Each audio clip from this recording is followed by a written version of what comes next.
يعني هي الست الكسلانة مثلا ملهاش روتين يعني وسط الروتينات كلها دي اللي على اليوتيوب؟ لا يا جماعة ليها روتين. عملت فطار بقى دلوقتي، حطيت الشاي وكده. طبعا انا ما بعرفش اشرب شاي بلبن من غير جنبه حاجة، فعملت طبعا القمر دي. يعني دي حاجة مش اعتبرها مش شايفينها مش ضمن الروتين نهائي، عشان دي يعني حاجة نشيطة وكده، بس انا عملتها يعني عشان انا بحب انا وايه، انا وبنوتي وكده يعني، فانا عملتها. طبعا ما فيش احلى من الكيكه بتاعتي يا جماعه، خلي بالكم يعني انا الكيكه بتاعتي دي ما شاء الله عليها بجد يضرب بيها المثل، هشه وجميله. واديني بقطعها لكم عشان تشوفوها.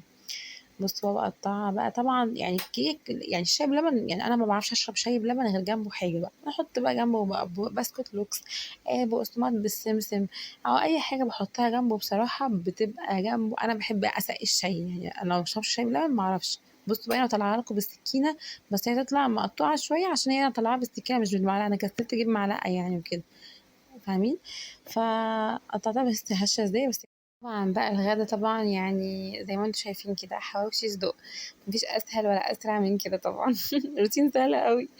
جبت الصدوق طبعا متجمد، تقطعوه يا جماعه وهو متجمد بجد بيفرق جدا، وبيبقى بيدي كتير قوي يعني، غير ان هو يبقى قطع كبيره وكده يعني لو عايزين تزودوا في الكميه. وطبعا ده يعني بجد ده اسهل اكل سريع في الحر اللي احنا فيه ده، والله العظيم بجد يعني. انتوا كلتوا ايه النهارده مثلا يعني؟ اكتبوا لي في الكومنتات كلتوا ايه. وطبعا بصوا بقى يعني بقى جميل بصراحه، خفيف ولذيذ، ويا سلام بقى لو في جبنه تركي عندك تحطيه فيه، يا لهوي بيبقى فظيع بجد يعني. فلازم يعني ايه نروق على نفسنا ونعنش على نفسنا. وطبعا بقى مش هننسى نحلي بحاجه بقى. ده كان روتيني، اللي عجبكم حطوا لايك واشتركوا